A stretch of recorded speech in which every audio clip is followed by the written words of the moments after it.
Meus queridos e prezados irmãos da TV Caminho Livre, graça e paz do Senhor Jesus. Vamos tratar de um capítulo de um livro de Paulo, terceiro capítulo da Epístola aos Colossenses nesse vídeo. Antes, porém, eu quero agradecer a alguns e-mails em especial. Nós temos recebido muitos e-mails, a gente tem procurado respondê-los de acordo com as oportunidades que se nos apresentam, porque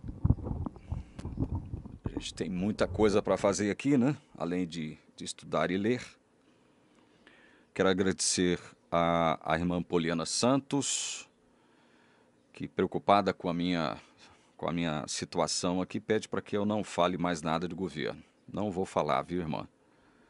Não vou falar mais sobre governo, situação política, nada disso. Não vou tratar disso mais aqui no canal, tá?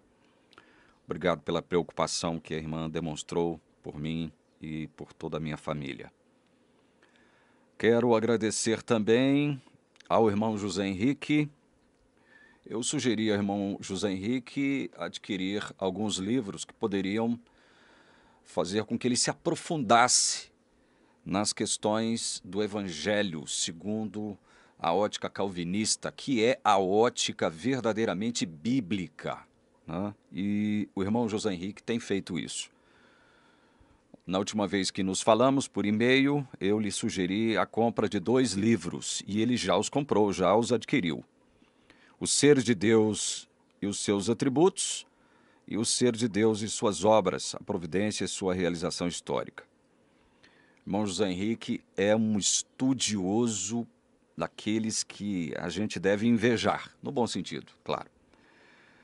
Deus continue abençoando os seus estudos e sua leitura, irmão José Henrique, tá certo?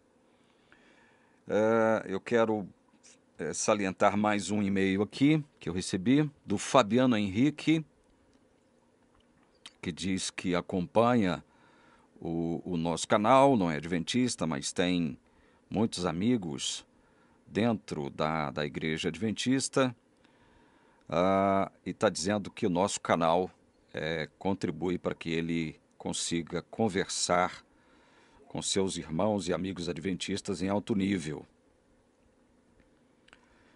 Ele faz aqui algum comentário sobre um vídeo que nós postamos dias atrás, e eu quero agradecer imensamente ao Fabiano Henrique por isso, tá? Se você quiser entrar em contato conosco, poderá fazê-lo acessando o nosso e-mail. Deixa eu mudar esse microfone aqui, que esse microfone está caindo toda hora aqui. Esse meu pedestal aqui está meio velhinho, mas beleza. Eu instalei, eu conectei um microfone na câmera, porque o microfone da câmera estava me dando muito problema. A hora funcionava, a hora não. Mas beleza, vamos lá. Meus queridos irmãos, na medida do possível eu tenho acompanhado alguns comentários, né, que são manifestos aqui na seção de comentários. Não tenho condição de acompanhar a todos. Falta de tempo, né?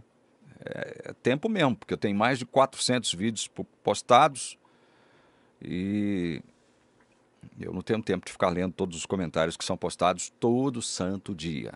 Centenas de comentários, então é muito difícil acompanhar todos. Acompanho alguns, em relação a alguns eu faço alguns comentários aqui, em relação a algumas críticas eu também procuro respondê-las, desde que sejam críticas honestas. E o certo é que nós somos constantemente mal interpretados aqui, constantemente. Seja de modo proposital ou não, constantemente as nossas palavras são colocadas dentro de uma perspectiva errada. E eu já aprendi a lidar com isso aqui, tenho procurado fazer dessas questões motivos para que nós possamos continuar gravando os nossos vídeos aqui. Bom, nós temos tratado muito sobre Colossenses capítulo 2. Eu já falei um pouco sobre esse livro aqui na TV Caminho Livre. Já tratei desse capítulo 2 aqui diversas vezes. E toda vez que eu trato desse capítulo aqui, tem alguém que tenta subverter aquilo que a gente fala. Tem gente que, como eu disse, propositalmente faz questão de colocar palavras na minha boca, ou de dizer que o incauto sou eu, que quem não entende da palavra de Deus sou eu, quem não sabe nada de evangelho sou eu, né? Sou eu o ingênuo, o tolinho, o burrinho, né? Então eu faço disso, como eu disse, né, motivo e oportunidade para poder continuar falando. Eu não vou calar minha boca por conta desses que, propositalmente ou não, me criticam aqui de forma infundada, né? Evidenciando com isso que não conhecem nada de evangelho, principalmente o evangelho eterno, o evangelho da graça do Senhor Jesus. Muito bem. Paulo, aqui no capítulo 2 de Colossenses, lembremos o seguinte, rapidamente, de novo, qual é o background de Colossenses, da epístola de Paulo aos Colossenses? Qual é o cenário? Por que Paulo escreve? Os colossenses eram gentios que haviam se convertido ao cristianismo, especialmente pela pregação de Epáfras, que, como ao que tudo indica, foi um dos filhos na fé de Paulo. Paulo não foi aquele que deu início à igreja em Colossos. Foi Epáfras, um filho na fé de Paulo. E, evidentemente, Epáfras, como um bom filho na fé de Paulo, transmitiu aos colossenses gentios a verdadeira mensagem do evangelho centrada na pessoa de Jesus Cristo. Só que aí, alguns judeus que professavam uma religião sincretista, não puramente judaica, eles se aproximam dos cristãos colossenses, gentios, convertidos a Cristo, e procuram dizer para eles o seguinte: olha, esse evangelho que lhes foi anunciado por Epáfras, por influência de Paulo, o apóstolo de Cristo, esse evangelho, ele é um evangelho insuficiente, incompleto.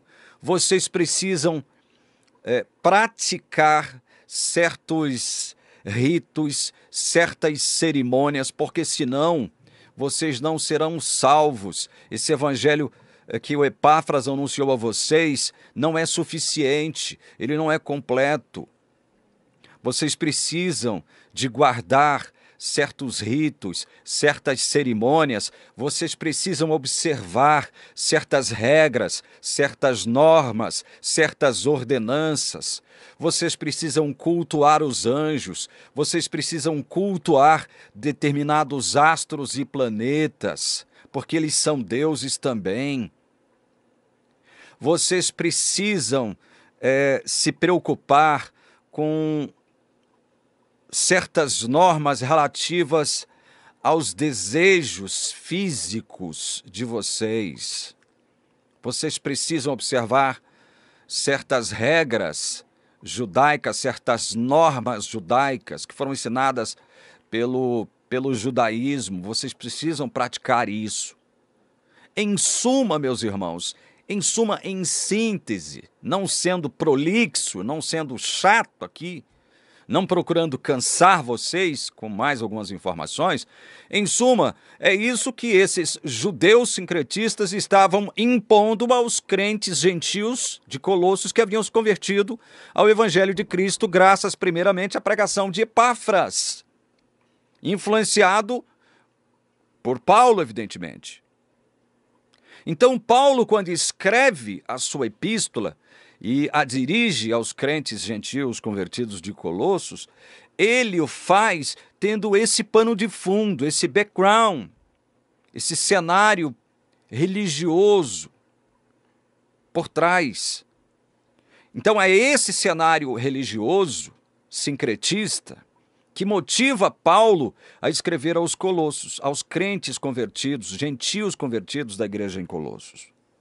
Por isso Paulo tem que dizer certas coisas que para nós já se tornaram coisas pacificadas, tais como, olha, o que ele diz aqui acerca de Cristo.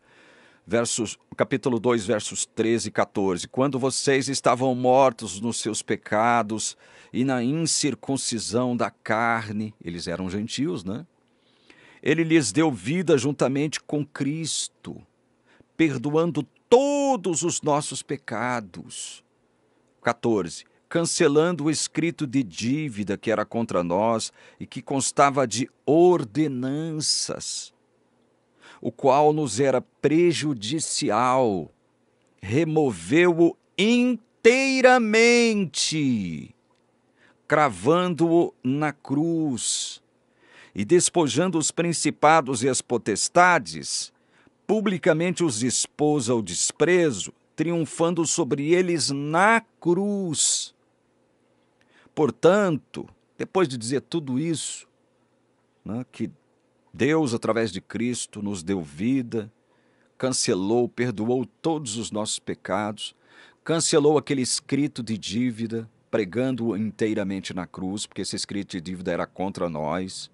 Cristo pregou esse escrito de dívida inteiramente na cruz. Esse escrito de dívida que constava de ordenanças. Depois de dizer tudo isso, e dizer mais, que os principados e potestades foram despojados. Despojados de quem? Deles, dos cristãos, gentios convertidos a Cristo da igreja de Colossos. Deus despojou os principados e potestades dessas pessoas. Os principados e potestades foram despojados dessas pessoas que antes pertenciam a eles. Aí Paulo vai dizer no verso 16, portanto, que ninguém julgue vocês por causa de comida e bebida, ou dia de festa, ou lua nova, ou sábados. Ou seja, ninguém tem o direito de condenar vocês pelo fato de vocês não comerem ou beberem determinadas coisas, não observarem dias de festa, o dia de lua nova ou sábados. Ninguém tem direito mais de condenar vocês por isso, por vocês não observarem esses ritos, essas ordenanças. Por que não? Porque todas essas ordenanças, comida, bebida, dias de festa, lua nova ou sábados, tudo isso foi pregado na cruz. E tudo isso, diz Paulo aqui no verso 17, tudo isso tem sido sombra das coisas que haviam de vir. Ou seja, todos esses mandamentos eram sombras. Mas sombras do que mesmo? Sombras do corpo de Cristo. Tudo isso apontava para uma realidade que era o próprio corpo de Cristo. Então ninguém mais tinha direito de julgá-los. Julgar quem? Os crentes, gentios, convertidos a Cristo, da igreja de Colossos. Por que ninguém tinha mais direito de julgá-los?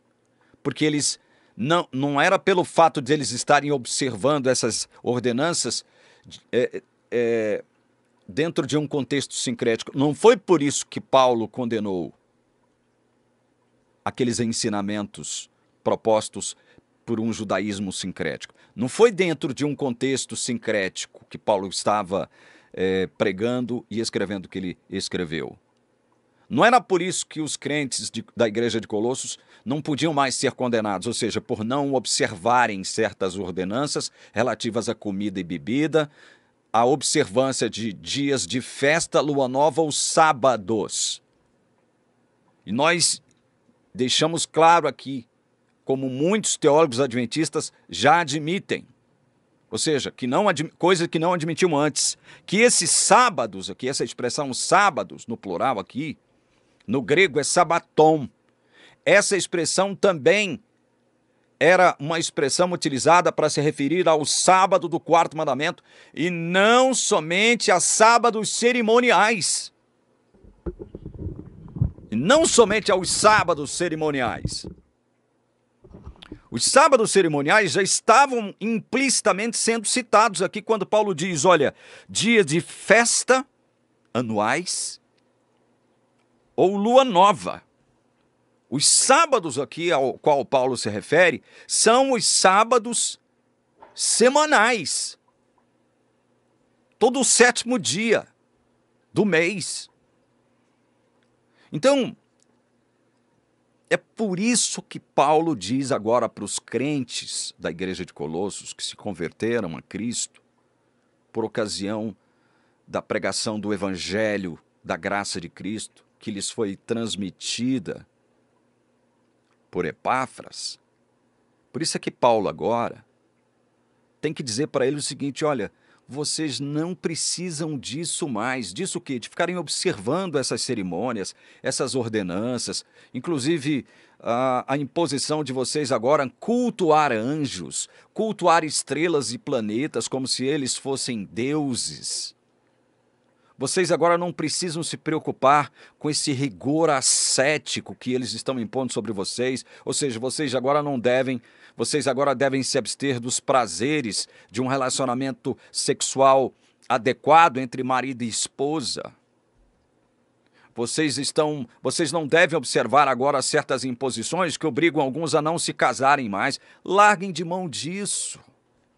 O evangelho não necessita dessas ordenanças, desses acréscimos, desses mandamentos, dessas normas, porque tudo isso são rudimentos do mundo, terrenos. Então Paulo tem que dizer, olha, Cristo é superior a tudo isso, Cristo é suficiente, Cristo, Ele cumpriu tudo por vocês. A vida de vocês está centralizada em Cristo. Por isso é que Paulo tem que dizer certas coisas que para nós hoje são coisas pacificadas já dentro da nossa mente. Então, tendo tudo isso em mente, Paulo escreve o que ele escreveu aos Colossenses aqui no capítulo 3, a partir do verso 1. Portanto, se vocês foram ressuscitados juntamente com Cristo, ressuscitados como? Pela fé. Quando eu fui ressuscitado com Cristo? Quando eu criei verdadeiramente em Jesus como meu Salvador e Senhor. Quando eu criei verdadeiramente em Jesus como meu Salvador e Senhor, eu morri com Ele, como diz Paulo lá em Romanos 6. Eu morri com Ele, fui sepultado com Ele. E porque Cristo morreu e foi sepultado, mas também ressuscitou, eu ressuscitei juntamente com Ele. Pela fé. Portanto, se vocês foram ressuscitados juntamente com Cristo, busquem as coisas lá do alto, onde Cristo vive, assentado à direita de Deus. Naquela época, Paulo já admitia que Cristo, quando ascendeu aos céus, não ficou retido no lugar santo, como prega a igreja adventista do sétimo dia. Foi direto para o trono do Pai. Não tem esse negócio de Cristo ascendeu aos céus e ficou no lugar santo por 1810 anos. Para que depois, só em 22 de outubro, pudesse adentrar ao lugar santíssimo, que é onde permanece o trono de Deus. Não, Paulo já naquela época já dizia, olha, busquem as coisas lá do alto, onde Cristo vive, assentado à direita de Deus. É para lá que vocês têm que voltar o seu foco. E não ficarem preocupados com cerimônias judaicas, e que agora estão se servindo de filosofias pagãs e religiões pagãs, impondo a vocês culto aos anjos, planetas, um rigor ascético, que não tem nada a ver com o evangelho da graça de Cristo.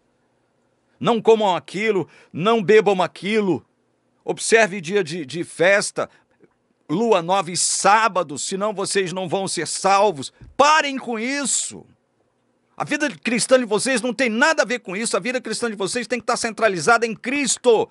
E onde é que Ele está agora?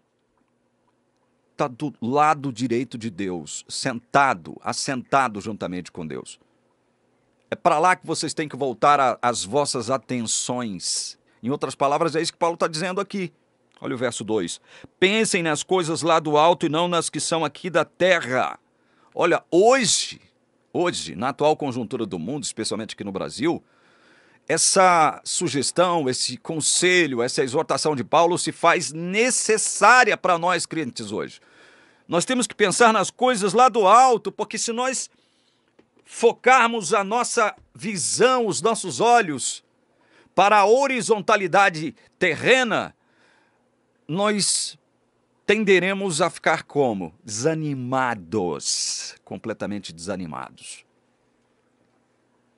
Eu eu me encaixo aqui dentro dessa condição porque nesses últimos anos eu foquei muito meus olhos na horizontalidade da Terra. Não estou falando que eu estava errado em estar preocupado com o nosso país, não. Não é isso, não. Estou falando é que parecia até que o nosso foco, a nossa prioridade era viver aqui, nessa dimensão pecaminosa, de trevas, de corrupção, dominada pelo o inimigo. O mundo jaz no maligno. Não. Se a gente foca na horizontalidade da Terra, foca os nossos olhos, a nossa atenção, se a gente só pensa nas coisas daqui, nós enfraqueceremos. Nós enfraqueceremos. Muitos, por fazerem isso, vejam, não estou falando que são cristãos ou que foram cristãos verdadeiros, tiraram a própria vida. Por não conseguirem enxergar uma luz, ainda que pequena, lá no fim do horizonte. Verso 3, porque vocês morreram. Primeiro ele fala, se vocês foram ressuscitados com Cristo, né? Mas para ser ressuscitado, nós tínhamos que passar o quê? Pela morte. Olha, porque vocês morreram. Vocês morreram. Meu filho está ligando aqui, deixa eu só falar com ele. Luquinhas, eu estou gravando um vídeo aqui, daqui a pouco eu te ligo aí, beleza? Tá me ouvindo? Oi, pai.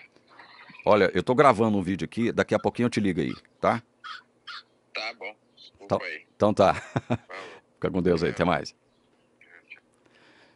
Meu filho mora longe e tá me ligando hoje aqui para me cumprimentar, né? Deus me deu mais um ano de vida. Gente, então é isso. Porque vocês morreram e a vida de vocês está oculta juntamente com Cristo em Deus. Olha, vocês morreram e a vida de vocês está oculta juntamente com Cristo em Deus. Nós morremos, mas a nossa vida está oculta juntamente com Cristo em Deus. Nós morremos, mas nós ressuscitamos pela fé. Pela fé. E a nossa vida está oculta juntamente com Cristo em Deus.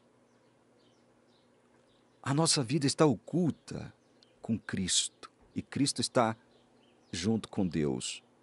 Nós então estamos junto com Deus por causa de Cristo. E aí? Por que eu preciso agora, veja, por que eu preciso entender que certas ordenanças que foram impostas aos judeus no passado, que viveram sob a égide da velha aliança, por que eu agora devo me prender a estas regras, normas, ordenanças que pertenciam à velha aliança, como se isso fosse condição sine qua non?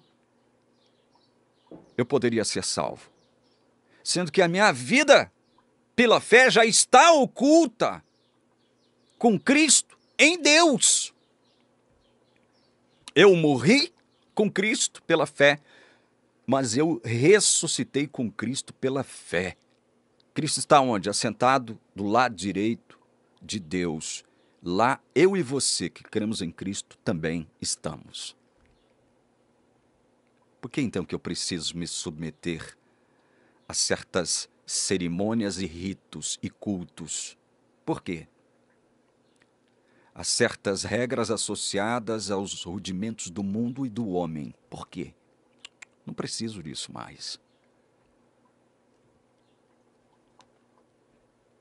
Verso 4. Quando Cristo, que é a vida de vocês, se manifestar, então vocês também serão manifestados com Ele em glória. Tem gente aqui ó, no YouTube dizendo que Jesus não vai voltar. Vocês acreditam nisso? Tem um doido aí, e eu só não tenho medo de chamá-lo de doido, porque é doido, dizendo que é pastor, que fundou aí uma igreja cristã evangélica, dizendo que isso é um erro de interpretação, que todos nós que cremos na volta de Jesus nessa manifestação gloriosa da sua volta, é mentira. Está dizendo isso, que Jesus não vai voltar. Imaginem só. Mas Paulo está dizendo aos Colossenses, olha, quando Cristo quer a vida de vocês, o que é a nossa vida? Nossa vida está pautada, está fundamentada em guarda de ordenanças, normas e leis associadas à velha aliança? Nossa vida está pautada, deve ser pautada pela letra da lei? Não, a nossa vida está oculta juntamente com Cristo, em Deus. Cristo é a minha vida, é a sua vida. Então ele está dizendo, quando Cristo, que é a vida de vocês, se manifestar, então vocês também serão manifestados com ele em glória. Nós seremos transformados, o nosso corpo será transformado. Esse corpo pecaminoso no qual eu habito será transformado em corpo glorioso. Deixará de ser corpo corruptível para ser corpo incorruptível. Deixará de ser um corpo morto, condenado à morte, para ser um corpo de vida, como o próprio corpo de Cristo. Eu serei semelhante a Cristo. Isso não é boa nova? Isso não é evangelho? Se Paulo tivesse a intenção de dizer para os crentes em Colossos o seguinte, olha, o que vocês precisam fazer é se submeter a essas ordenanças, mas dentro de um contexto bíblico adequado, verídico, verdadeiro. Vocês têm que continuar guardando o sábado dentro de um contexto bíblico. Se essa fosse a intenção de Paulo, é óbvio que Paulo trataria de distinguir uma coisa da outra. Quando é errado guardar o sábado? E em que circunstância é correto guardar o sábado? Paulo trataria de fazer essa distinção. Mas não. Vem o adventista, especialmente aquele que já sabe que Paulo não estava tratando de lei cerimonial aqui quando ele fala de sábados, especialmente esses que já sabem que Paulo estava fazendo uma referência sim ao sábado do quarto mandamento, ao sábado semanal, o sétimo dia da semana, especialmente esses que sabem disso e ainda assim têm a coragem de vir aqui, como é o caso do professor Leandro Quadros, e dizer que não, o que Paulo está condenando aqui é a guarda do sábado dentro deste contexto de culto sincrético, de religião sincrética. É isso que Paulo está querendo proibir aqui. Você deve continuar guardando o sábado, mas dentro de uma perspectiva bíblica correta. Ora, se assim fosse, Paulo, que era meticuloso em alguns detalhes, ele trataria de expor isto aos crentes em Colossos. Ele trataria de expor isto aqui. Ele trataria de deixar claro aqui, inclusive posicionamento dele em relação ao sábado. Paulo jamais fez um sermão sobre a importância ou necessidade de se guardar o sábado, jamais fez um sermão ou jamais escreveu uma epístola tendo como propósito principal esse. Será que vocês não devem observar isso? Será que isso não é digno de nota? Porque eu estou sendo digno de chacota aqui por conta disso. Esse argumento que eu estou utilizando já há algum tempo aqui na TV Caminho Livre, que argumento? Paulo não escreveu nenhum sermão, nenhuma exortação, nenhuma advertência sobre a necessidade de se guardar o sábado ou sobre o pecado de se não guardar o sábado. Paulo nunca escreveu nada sobre a exigência de se guardar sábado, especialmente sábado como selo e como condição de salvação. Paulo jamais tratou de sábado. Aí vem gente aqui na seção de comentários, gargalha em cima de mim, dizendo que o incauto sou eu, que o burro sou eu, que o ingênuo sou eu, o tolo sou eu, por desconsiderar uma questão sobre a qual Paulo nunca tratou. Vocês acham mesmo que se o sábado fosse condição de selamento e, consequentemente, de salvação, Paulo não trataria de falar sobre isso? Especialmente aqui dentro desse contexto Depois de ter dito o seguinte, olha, aquele escrito de dívida que constava de ordenanças, que ordenanças são essas? Não coma, não beba, guarde dias de festa, lua nova e sábados. Se isso estivesse errado apenas dentro de um contexto sincrético, vocês acham mesmo que Paulo não trataria de expor isso aqui? Ele não trataria de deixar clara a distinção entre uma coisa e outra? Então aqui no capítulo 3 seria o capítulo onde ele trataria de falar sobre isso. Essa diferença. Não, vocês devem continuar guardando, santificando o sétimo dia da semana, porque o sétimo dia da semana é um mandamento que continua em vigor, ele continua sendo válido, ele será o selo que distinguirá o povo de Deus daquele que não é povo de Deus. Ora bolas, Paulo nunca disse nada sobre a necessidade de se guardar o sábado, sétimo dia da semana. Nada. Nem o próprio Cristo. Aqui já surgiram comentários aqui daqueles imbecilóides que, como eu disse, fazem questão de me interpretar mal, dizendo o seguinte: Cristo ordenou a guarda do sábado, sim, quando ele disse que era para que a gente orasse, que a nossa fuga não acontecesse no inverno nem no sábado. Agora, no fim dos dias, Cristo ordenou a guarda do sábado, sim, quando ele disse que é Senhor do sábado.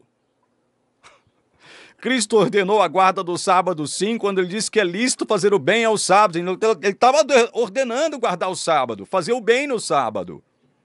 E Cristo ordenou guardar o sábado, sim, porque foi ele que ditou os mandamentos para Moisés, foi ele que criou o sábado lá no Gênesis. Meus queridos, eu não sei se vocês fazem isso propositalmente, ou se vocês são ignorantes mesmo, alguns de vocês, não todos. Quando eu disse que Cristo não fez nenhuma menção de exigir a guarda do sábado de ninguém, é o Cristo encarnado. É o Cristo encarnado.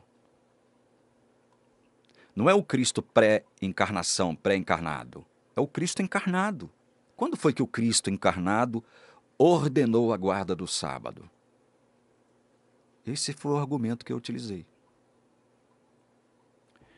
Paulo, aqui no verso 5 do capítulo 3 de Colossenses, diz assim: portanto, façam morrer tudo o que pertence à natureza terrena, imoralidade sexual, impureza, paixões, maus desejos e a avareza, que é idolatria. Por causa destas coisas, aqui vem a ira de Deus sobre os filhos da desobediência. Onde é que Paulo está citando aqui a transgressão do sábado como causa da ira de Deus?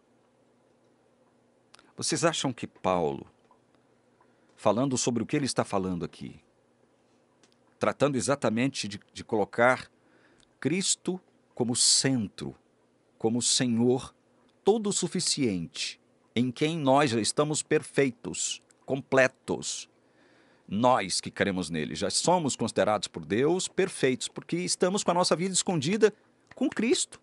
Como é que Deus poderá olhar para nós e não nos considerarmos justos mais? Ou perfeitos mais? Pela fé. Então, Paulo está tratando de vida e morte aqui.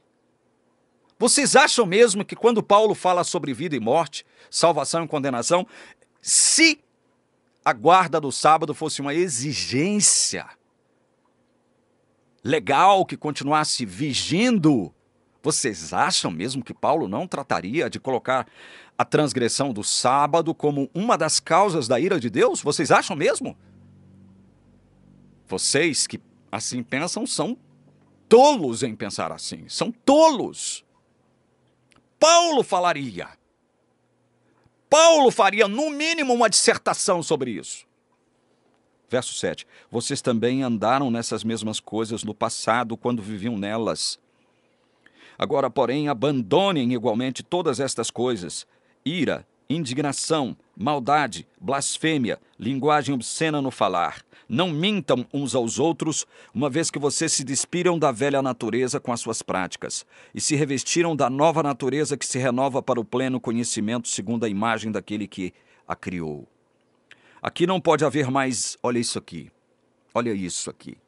aqui não pode haver mais grego e judeu, circuncisão e incircuncisão, bárbaro, cita, escravo, livre, mas Cristo é tudo e está em todos. Está em todos quem? Em todos que creem nele. Lá da igreja de Colossos. E Paulo diz, olha, aqui onde? Na igreja de Colossos. Mas isso serve para nós hoje, claro. Aqui não pode haver mais, olha, grego e judeu. Não pode haver mais essa diferenciação entre grego e judeu. O grego não guardava sábado, o judeu guardava sábado. Não pode haver mais essa coisa de grego e judeu. Ah, eu sou grego, você é judeu. Chega o judeu para o grego e diz, você tem que guardar o sábado. Você tem que guardar o sábado. Não há mais essa coisa. Inclusive, para Deus não há mais essa distinção, grego e judeu. Não há mais essa distinção. E tem gente hoje, especialmente aqui no Brasil, tentando se tornar judeu, achando que vão adquirir algum tipo de privilégio especial diante de Deus, quando o próprio Deus, através das epístolas, está dizendo o seguinte, olha, não pode haver mais grego e judeu. Essa distinção não pode haver mais. Diante de Deus não pode haver mais. Aí ele diz, circuncisão e incircuncisão. Não há mais essa história diante de Deus. Isso não tem mais nenhum valor. O que mais? Bárbaro, cita, escravo, livre. Não há mais essa distinção. Nada disso agora faz diferença para Deus. Nada disso tem peso diante de Deus. Nada disso, nenhuma dessas distinções, sejam religiosas, filosóficas, culturais, étnicas, sociais, nada disso tem valor. Por quê?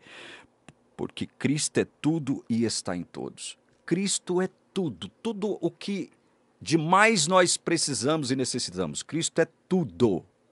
Ele é tudo. Ele é tudo. Eu não preciso mais dessas distinções, dessas regras, não coma aquilo, não beba aquilo, não observe dia de festa, lua nova ou sábados. Eu não preciso disso mais. Eu não preciso disso mais porque isso não é condição de salvação. Portanto, como eleitos de Deus, olha, verso 12. Portanto, como eleitos de Deus, somos eleitos porque nós escolhemos Deus? Não, porque Deus nos escolheu, eleitos dele. Santos e amados, revistam-se de profunda compaixão, de bondade, de humildade, de mansidão, de paciência. Suportem-se uns aos outros e perdoem-se mutuamente, caso alguém tenha motivo de queixa contra outra pessoa. Assim como o Senhor perdoou vocês, perdoem também uns aos outros. Acima de tudo isto, porém, esteja o amor. Acima de tudo isto o quê? Desses rudimentos do mundo, desses rudimentos terrenos, dessas leis, dessas normas, dessas ordenanças meramente humanas e terrenas. Acima de tudo isso esteja o quê? A guarda do sábado? Não, o amor, que é o vínculo da perfeição. O vínculo da perfeição, o liame da perfeição. Acima de tudo deve estar o amor. Que a paz de Cristo seja o árbitro no coração de vocês, pois foi para essa paz que vocês foram chamados em um só corpo. Não é grego, não é judeu, bárbaro, cita, livre, escravo, branco, negro. Ah, eu falo inglês, você fala português, você é melhor do que eu. Ah, eu guardo o sábado, você guarda o domingo, você está perdido, eu estou salvo. Para com essa história, irmão.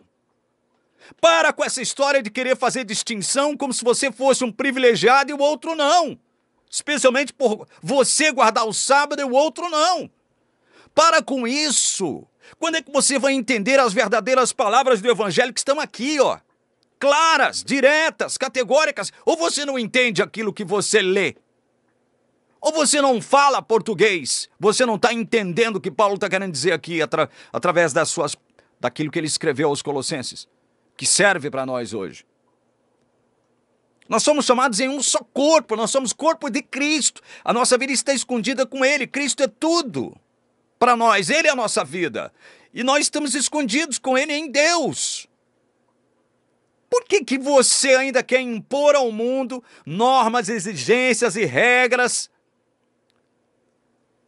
Por que você quer impor ao mundo a letra da lei, sendo que agora nós somos guiados não por letra da lei, mas pelo Espírito Santo?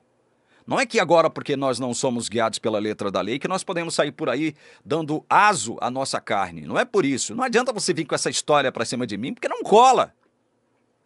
Se somos guiados pelo Espírito, você acha mesmo que nós estamos livres para fazer a vontade da nossa carne? Claro que não. Só que nós não estamos presos à letra de lei.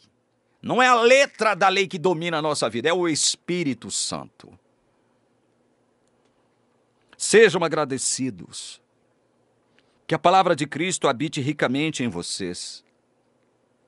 Instruam e aconselhem-se mutuamente em toda a sabedoria, louvando a Deus com salmos, hinos e cânticos espirituais com gratidão no coração. E tudo o que fizerem, seja em palavra, seja em ação, façam em nome do Senhor Jesus, dando por Ele graças a Deus Pai. Vocês querem continuar guardando o sábado? Vocês podem continuar guardando o sábado. Vocês querem guardar o domingo? Guardem o domingo. Agora, não façam isso pensando que vocês, por fazerem isso, por guardarem o sábado ou guardarem o domingo, tanto um quanto o outro como o dia do Senhor, que vocês são mais privilegiados que aqueles que não guardam esse dia. Ou esses dias. Não pensem isso. Também não estou querendo dizer aqui que nós não devemos nos congregar. Também não é isso que eu estou dizendo. A Bíblia é clara em deixar claro que nós devemos nos congregar. Precisamos nos congregar. É bom congregar. Faz bem à alma, ao nosso corpo. Faz bem congregar. Agora, guardar o sábado com aquela ideia de que se eu não guardar o sábado, eu não serei selado agora nos últimos dias e vou perder a minha salvação, isto é uma blasfêmia. Aproxima-se de uma blasfêmia. Não vou dizer que é, essencialmente, teologicamente falando, uma blasfêmia, mas aproxima-se muito de uma blasfêmia, porque é atribuir a Deus algo que Ele não pede de você mais. Você quer guardar o sábado? Continue guardando o sábado, irmão ou irmã. Mas não pense que você é mais privilegiado, será mais abençoado do que aquele que guarda o domingo. Não pense isso no seu coração. Pare com isso. Esqueça essa ideia. Esqueça isso. Paulo, ele dá conselhos muito práticos, muito categóricos aqui. Depois ele vem falando sobre os deveres da esposa para com o marido, os deveres do marido para com a esposa, os deveres dos filhos para com os pais, os deveres dos pais para com os filhos, os deveres dos servos para com os seus senhores, os deveres dos seus senhores para com os seus servos. E no final de tudo ele diz, tudo o que fizerem, façam de todo o coração como para o Senhor e não para as pessoas, sabendo que receberão do Senhor a recompensa da herança. É a Cristo, o Senhor, que vocês estão servindo. E quem fizer injustiça receberá em troca a injustiça feita, e nisto ninguém será tratado com parcialidade. Veja, são conselhos práticos, fáceis de serem assimilados e entendidos. Então você quer me dizer que o que Paulo quis dizer aqui em Colossenses 2,16 é que o sábado ele deve ser guardado dentro de uma perspectiva correta e não dentro de um contexto sincrético, porque quando você guarda o sábado dentro de um contexto sincrético, Deus não se agrada disso, Ele não aceita isso. É isso que Paulo queria dizer aqui? Por que ele não disse isso então aqui? Por quê? Pense nisso, meus irmãos. E pense nas maravilhosas verdades que Paulo transmitiu aqui no capítulo 3. Nós morremos com Cristo, ressuscitamos com Cristo. Em função disso, a nossa vida está escondida com Cristo em Deus. Você quer algo melhor do que isso? Cristo é a nossa vida. Cristo, a pessoa de Cristo é a nossa vida? Ou você quer fazer a sua vida depender da letra da lei, ao invés de depender da guia do Espírito que está em você? O que você está tentando fazer, meu irmão adventista, é unir algo que Deus já desconsiderou com aquilo que Deus já lhe deu. Você está tentando se assegurar de algo que Deus já lhe deu, que é a vida eterna. Quem tem Cristo tem a vida, quem não tem Cristo não tem a vida, simples assim. A nossa vida já está escondida com Cristo em Deus. A nossa vida está escondida com Cristo, mas tem gente que quer achar essa vida que está escondida com Cristo em Deus. Tem gente que quer tirar essa vida do esconderijo, do nosso esconderijo, que é Cristo. Tem gente que quer viver dependendo da letra da lei. Você tem que guardar o sábado, porque se não guardar, você não será selado. E não sendo selado, você estará perdido. Porque a Igreja Católica, seu Papa, juntamente com os Estados Unidos da América, associados também aos espíritas, promulgarão um grande decreto, um decreto dominical, obrigando todas as pessoas da terra a santificarem o domingo. E se você obedecer a esse decreto, você estará recebendo o sinal, a marca da besta. Mas o sinal e a marca de Deus é a guarda do sábado. Se você guardar o sábado, permanecer fiel a Deus guardando o sábado, quando esse decreto for imposto ao mundo, você receberá o selo de Deus, e recebendo o selo de Deus você estará salvo. É guardando o sábado. Nesse contexto de decreto dominical, que você será selado e será salvo. Meus queridos irmãos, quem pensa assim, caiu da graça. Caiu da graça. Quem, como Ellen White, pensa que é o sábado que distinguirá o povo de Deus daquele que não é povo de Deus, caiu da graça. Caiu da graça. Se é que algum dia esteve lá, né? Pensem nisso, meus queridos. Pensem nisso. Por que eu estou insistindo nisso? Se eu não estivesse convicto pela palavra de Deus, não é porque eu acho, não é porque eu penso, não é porque é uma ideia minha que surgiu da minha cotovelologia. Não. É porque eu estou baseado, fundamentado, única e exclusivamente na palavra, meu irmão. Num assim diz o Senhor. Se a igreja adventista é uma igreja que preza pelo assim diz o Senhor, então observem o que o Senhor está nos dizendo através da sua palavra. Não fique criando regras, normas, leis e mandamentos onde eles não existem mais. Mas você é guiado pelo Espírito. E pelo fato de você ser guiado pelo Espírito, toda ordem moral, toda ordem de natureza moral, você observa, porque é o Espírito Santo que te guia. Você não precisa da letra da lei, porque o Espírito Santo te guia. Você está entendendo? Não é porque agora que a lei não existe, a letra da lei não existe, ela foi pregada na cruz, que você está liberado para fazer a vontade da sua carne. Para com isso, para de ficar me enchendo o saco aqui com essa afirmação estúpida, como se eu estivesse dizendo isso. Você é guiado pelo Espírito Santo. Você acha mesmo que o Espírito Santo, que nos libertou da letra da lei, vai agora nos liberar para pecar? Você acha mesmo? Se você pensa assim, você nunca entendeu o que é evangelho. E é por isso que eu estou dizendo que a igreja adventista nunca conheceu o que é evangelho da graça. Até hoje não sabe.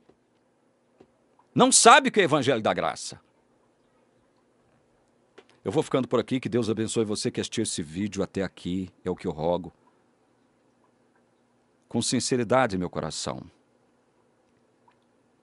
Eu rogo a Deus sobre você, que acha que eu sou tolo, incauto, burro, que eu estou perdido por não guardar o sábado. Que Deus abençoe você, que acha que a minha língua é dominada por Satanás. Que Deus abençoe você, que acha que a minha boca está a serviço do diabo. Que Deus abençoe você que acha que o que eu estou pregando é doutrina estranha ou do diabo. Que Deus faça uma obra em você, meu irmão, minha irmã, não porque eu seja melhor do que você, mas pela graça, bondade e misericórdia de Deus que não tem fim.